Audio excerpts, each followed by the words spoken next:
Hi there, I'm Stan Baker, one of the hosts for Circle Forum, along with Shelley Steele and Steve Young. This week we discuss how to deal with staff misbehaviors, staff misconduct. There's a lot of that going on this year, also as a result of COVID. Now, Shelley, Steve, and I have dealt with a lot of situations with a lot of staff members where we've actually been called in to do some restorative work. And often what we find is we've been called in as a last resort. Nothing else has worked. And one of the things that I find really interesting about this conversation is that if we can start with a restorative response to a situation, we can often diffuse or deal with the situation very early on. This is important because creating that type of restorative environment as a leader really can help retain staff and engage staff. So if you're currently dealing with a staffing situation in your workplace or in your school or your school district, this episode is for you.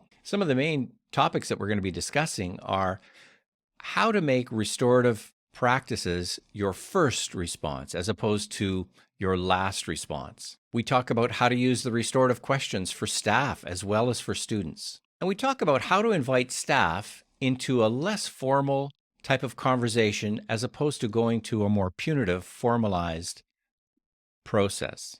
At the end of the episode, you can visit our website, www.restorative.ca. You can also subscribe to our podcast on YouTube, Circle Forum. Now let's head over to the conversation with Shelley, Steve, and me, Stan.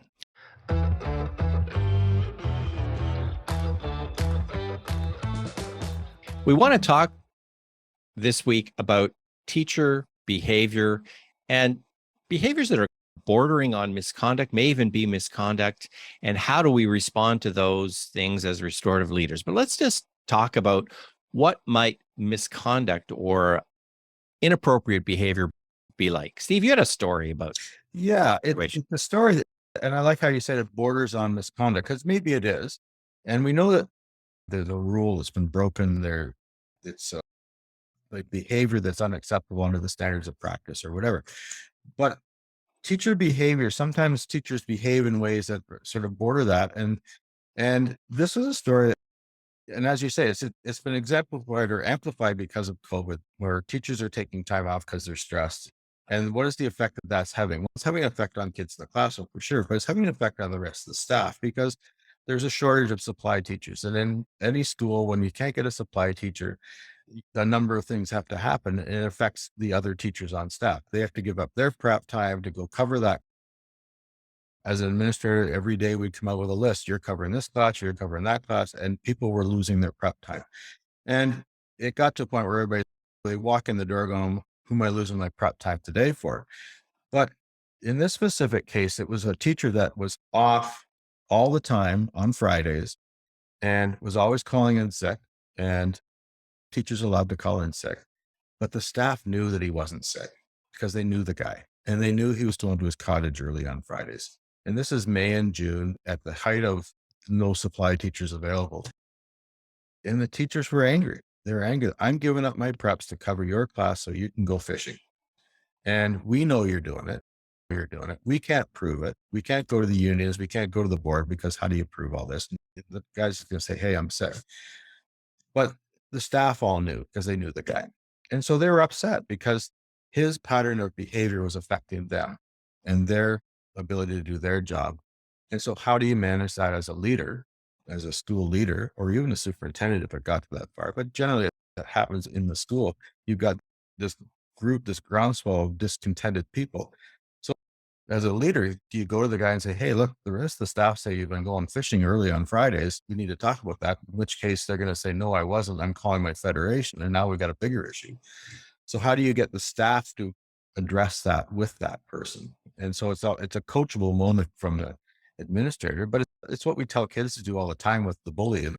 Have you talked to them? The kid who keeps stealing your soccer ball. Have you told him how it makes you feel? Have you asked him why he's doing it? Have you talked to them? So the staff, go and talk to your colleague. Go and tell him, I'll coach you through it. Do you want me to sit in a meeting? So there's ways that in a restorative manner to deal with that rather than let it fester and let the staff get angrier. It's a toughie though, because that person may become defensive and say, I really am sick. And it's hard. We all know it as teachers over the years. We all know people that take found that loophole in the clause about I can call in sick, and we all know they're going on a vacation or they're going early or they're taking a quote mental health day. They were using mental health days 20 years ago before we actually needed them. But we always knew there's those people that took those days and we never begrudged them much. But when it starts to affect your job and how you are doing your work, now it's more than just, hey, the guy's getting away with something. Now it's affecting me. And Right. it's not, yeah, and it's not just teacher misconduct, That's staff behavior too. Shelley? That's right. It's as we know, there's a whole group of people that make up how a school runs. So others behaviors impact other parts of the school for sure. When you were telling that story, Steve, I was just thinking about what we've got away from is being able to have some of those difficult conversations, because that's not always an easy conversation to have unless that's your buddy. Then, that's going to be easier. But it's almost like we don't have permission anymore to have those tough conversations because you're worried that this is now going to come into play or you're going to be written up for something. There's all these other layers to it when really it's about having a difficult conversation. So what I liked about what you said was, do you want me to coach you through it? Because sometimes people do need that. It's almost a scripted language, or that they can think about the words they would use ahead of time. And that would be a support to do that, because that doesn't come easy to a lot of people. And they're worried about the results of those conversations. And often people's responses to difficult situations is to come up with more regulations and more procedures, Right. and more, you have to follow these 5 steps. Have you done these 5 steps already? Because that's what you have to do if you have a problem with somebody else who's in your union or whatever. And that type of formalized process generally doesn't really help the situation, at least not in my experience. No, that becomes too cumbersome to even have the conversation. So now I'll just sit back here and I'll get more frustrated. I'll stew more, and that will just build that resentment because I can't get through those 5 steps, or I don't have the energy to get through those 5 steps to have that conversation with you. And couldn't you please, Shelley, couldn't you have that conversation for? Right. I'd much rather. Couldn't you go and talk to him, Steve? Yeah, you know what Well, to see, say. Yeah. You know what, like you seem to know all the. Steve, couldn't you talk to them for me? I mean, that society as a whole, we're all looking for somebody else to help solve our problems because as a society, we don't like conflict. No. It's easier if we can find an impartial third party to go and deal with our conflict. It's like your next door neighbor's dog is barking. I don't want to go talk to my neighbor. Call the police. Or I'm going to call the police, or I'm going to call the bylaw officer because I don't want Right. to just go knock on his door and say, hey, your dog's barking all day while you're at work, right? Well, I didn't know that. That's as simple as that sometimes, but people don't want to do that. They want to find somebody else. So we've lost that ability to advocate for ourselves. We want somebody else to do it for us. So as soon as you formalize a process, and you're right, Stan, we just create more and more layers. More and more people get involved. It becomes more formalized. And I'm not allowed to talk to you about that anymore because I've already got my lawyer involved. What do you mean you're not allowed to talk to me? It's between you and me. Let's sit down and talk about this. Why do we need lawyers? Well, it's too late. We've gone down that road. I know that when we get on that borderline with misconduct, and even those pieces that could fall under a grievance process or a formal process, I know that the work I was doing with my former board just before I retired, we were talking about with the unions and with the HR departments about developing a more restorative approach to dealing with a lot of those types of things because, and the unions were in favor of this because they were being overwhelmed. They were absolutely being overwhelmed with dealing with all these pieces of teachers complaining about other teachers or staff members complaining. And a lot of their complaints came from the caretaker side. Caretakers complaining about other caretakers that he's not doing his job. He didn't clean his section. You can't say that about me. I'm taking a day off and all this kind of stuff. And rather than them all going through this formal process, they didn't have the human resources to handle them all. And this was before we started doing a lot of online meetings and stuff. So every time there was a grievance, one of the reps would have to drive to that school, talk to the people, talk to the other people, drive. And it was a lot of drive time and downtime. And so we were looking at ways of developing a restorative step 1 process in the process of handling some of these things in a restorative manner within the building, within the schools. If it's between 2 staff members in the school, is there somebody in the school that can bring them together and say, hey, let's have a conversation about this.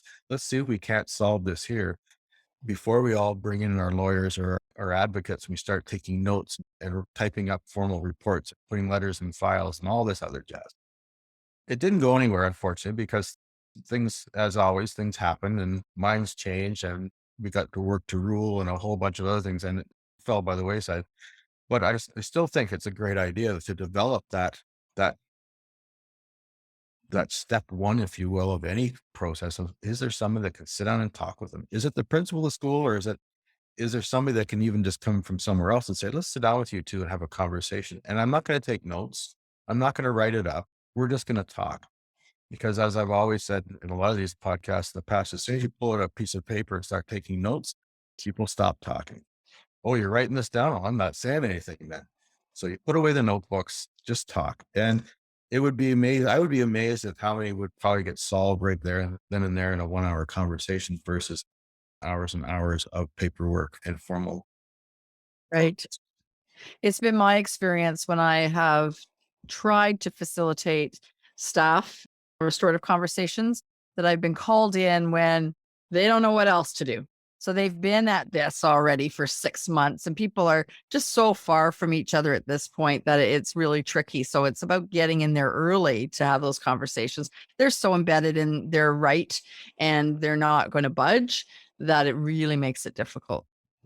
There's an article, and I'll put the link in the podcast description, on the criminal justice system and restorative justice reforms in that system. And one of the things that research has been showing is that people are more willing to go along with alternatives if the person that's involved, the youth that's involved, is a first-time offender.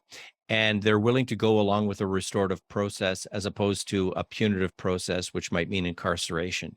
And I think if we took that kind of it happens with suspensions in schools. We go to suspension maybe before we go to conversation. And I really appreciate what you said, Shelley, that my experience too has been when I would come in on a staff to staff dispute where somebody had been saying something or doing something, it was well into the process. And if there was a way, like you said, as a restorative leader, of making ourselves available without the paperwork to resolve this earlier, that might be more effective. There was a situation that I was dealing with between two secretaries in a school, and it was starting to get so bad. It was April. The one secretary was ready to actually just take stress leave for the rest of the year. She was just absolutely fit to be tied. The second secretary was like walking around on pins and needles, and apparently had been walking around on pins and needles thinking she was going to lose her job since Christmas, because at Christmas, her principal had sent her an email and she took it as, I'm watching you, your job's on the line. And the principal meant it as, hey, I want to be available if you want to talk. I'm noticing some of these kinds of things. And they just completely missed each other. And so every one of the people, the principal and each of the two secretaries, had a role to play. Interesting side note, the first secretary who was planning to take stress leave was being triggered by the voice of the second secretary. And the voice was the sound of a controlling mother. And it had nothing to do with anything at school. It was just, and once people realized that there were other things that were going on and that it wasn't anything personal, it had to do with each individual and how they were responding. Because the one person thought, I'm coming in today to lose my job. The other person thought, oh no, there's my mom next door. So it was just kind of, oh, all right, I'll stop sounding like you don't have to worry about your job. And honestly, it kept everybody in the school for the last 2 months of the year. And it literally saved just a phenomenal amount of money in terms of grievances, HR time, and all that kind of thing. Yeah. I think it's so ingrained in us to take that formal process to deal with anything with adults. We don't do it with kids. Like, I think society has figured it out that taking a formal process over every little transgression just takes way too much time. Let's deal with kids in a different way. So how we deal with kids and youth is different than how we deal with adults. And yet it shouldn't be. But because we're adults, we assume everything should be a formalized process.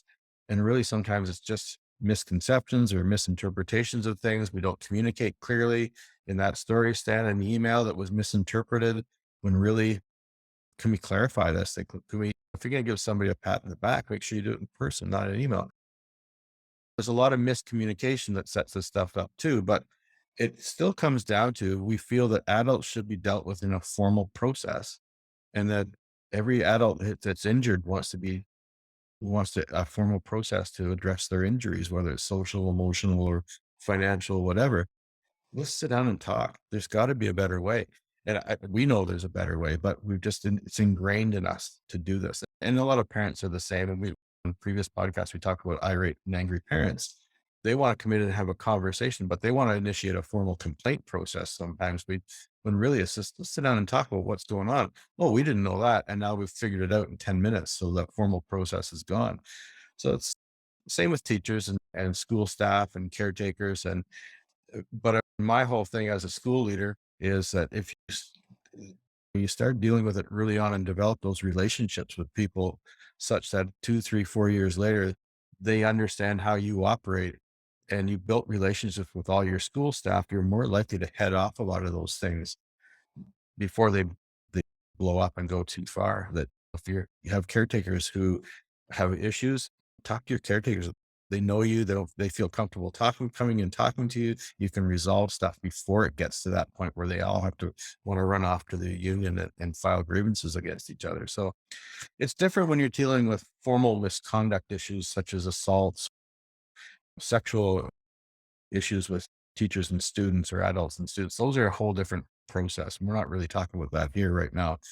Sometimes they do cross a line that is a misconduct issue, but I think there's there's a space in there for us to deal with those in restorative manners first, as you say, Sam, first, before we go off to that formal process. Maybe they've made a comment in classroom that was inappropriate and some kids took offense. They told their parents. Now the parents are angry. They go to the college of teachers.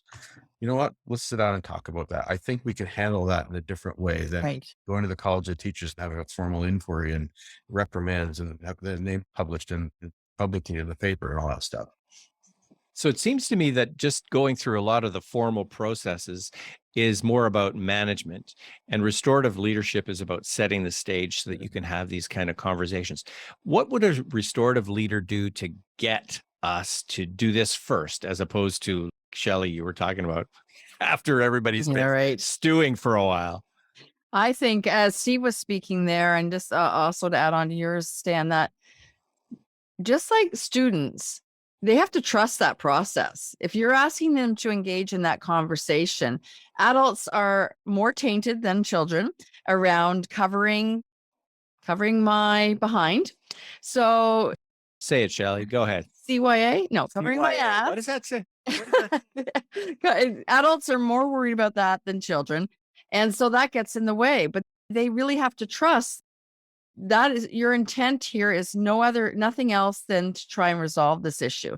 It isn't about collecting information. It isn't about investigating. It's truly about trying to restore a relationship that was there already. So they need to see that in action and not just all of a sudden have it happen. And if they're not trusting it, they're not going to participate in it at all. They actually need to participate in something fairly simple. Yes. In order to be able to trust you. And then it comes down to building that relationship. So every time, actually, I remember a friend of mine saying, he was in business and he was a leader of a business. He said, every conflict is an opportunity. And it's like, I thought, oh, come on, this sounds so cliche and stuff. At the same time, I recognize that every time there is some type of friction or misbehavior or misconduct, capital M or small m, it's an opportunity to build and restore relationships with the people that are involved. And how do I, as a restorative leader, make that my way of dealing with things? We're going to talk first before we go our more formal routes. For people who are in leadership positions, what are some fairly practical suggestions that a restorative leader could put into place dealing with staff misbehavior or misconduct? I think we've already spoken to it, but really it is about exploring the opportunities that are there and not necessarily jumping to a formal process. These are people that work together every day, just like we talk about students being together every day. And so have a conversation and take that moment to think that this may be a way that I can approach this initially. And it may take, from an administrator standpoint, if you've got two staff members who are at odds, you may need to go to each one separately and explain the process that you want to undertake. Look, if Right. I bring you two together, are you willing to sit down and have a conversation? Here's what I think we need to do, and explain that process and explain how you think it, what your expectations are and how you hope it will turn out. And And then, what it's not. and what it's No. not. Yeah. This is not a formal process. I'm not going to be taking notes. I'm not putting a letter in your file yet. I just want to bring you two guys together and help facilitate a conversation so we can address what's happening. Because bottom line, just like kids who are being picked on in class or whatever, all they want is it for it to stop. Do you want this to stop? Yeah. Help me out here. I'll do this. If it works, great. We're all happy. If it doesn't work, then we can go to the next step. It's not over because you decide to come and have a conversation with me, but explain what that process is. And so back to earlier, when I think, Shelley, you said we need to explain to people what it is what we're going to do so that they can trust that process. And they won't trust that process until they see it work. And they're not even going to see it work until you can explain to them, here's what I'm going to do. Here's how I'm going to bring people together. Here's the questions I'm going to ask. Here's what I'm hoping to achieve. Is it okay if I give it a try? Okay, give it a try. Thank you. So you're gaining that tacit permission to try this process. And I've done that with kids, with parents the parents want the kids drawn and quartered and hung by the flagpole and say, well, I think I'm going to try a different process. Here's what it looks like. Here's what I'm hoping to achieve. Give me a chance. Okay, I'll give you a chance. And so you gain that, you get those chances. And by doing that, and if they're successful, you're gaining that trust that the process works. Not that you know what you're doing, but that the process works. And that's the key thing, is to show how that process can work. Staff will appreciate it. And as I said earlier, once you've done it with a few staff, the word gets around. They go, hey, that kind of works. If you got a problem, go see the administrator. He'll help you out, or she'll help you out. And it works. So it just takes time and that permission, but sometimes you have to beg for that permission. Yeah, I love that. Asking, is that okay if we try things in a different way? And that worked for Right. me so many times. Are you open to trying something in a different way? I just asked that question. It's a great question, because no, I'm not. I'm You're not right. open. And the other thing I would add is letting people know what questions you're going to be asking, and just even Yes. giving them the card with the restorative questions and say, look, this is all I'm thinking of asking. Here's the only piece of paper we're going to use is these little questions right here. And the other part of that would be my expectations around this is to give it a try and see if we can get to some kind of a solution. And it's amazing. It's amazing when people follow a restorative leader in something like this, how much can be expressed and how much can be resolved. And it's quite something.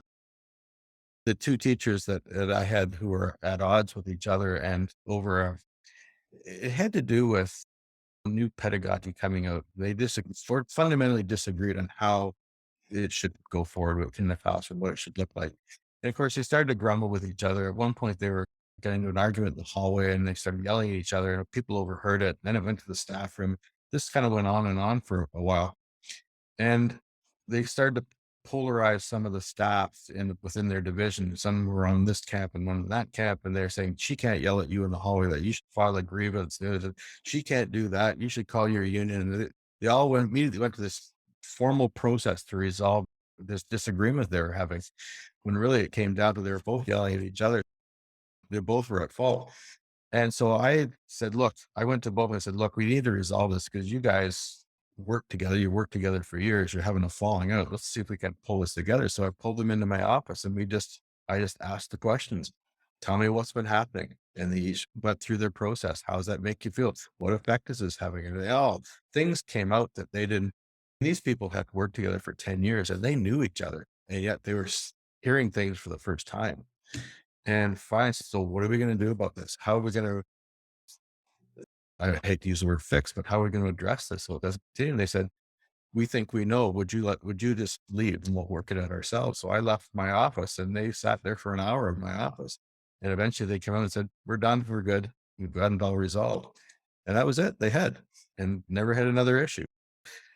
From listening to their colleagues who wanted them to fold the unions and start that formal process, which I've always thought is funny because they're both members of the same union. So they got the same union representing each other.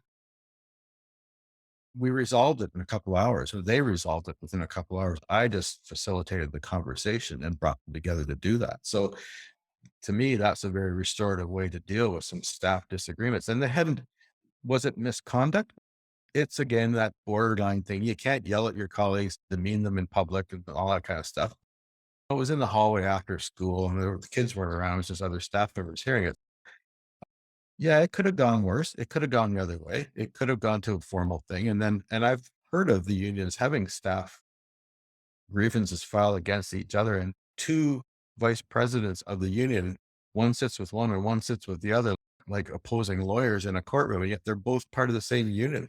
I thought, something's not right here. You can't, bit of a conflict of interest. But anyway, that's my story. It worked really well in my instance. And honestly, all I do is have the conversation, say, come on in, let's go have a conversation. I'll ask the questions. And they took it from there.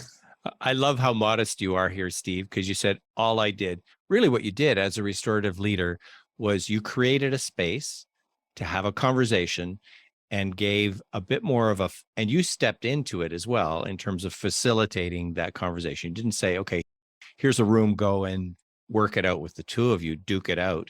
You actually, first of all, created that space, gave them the time, and facilitated the conversation.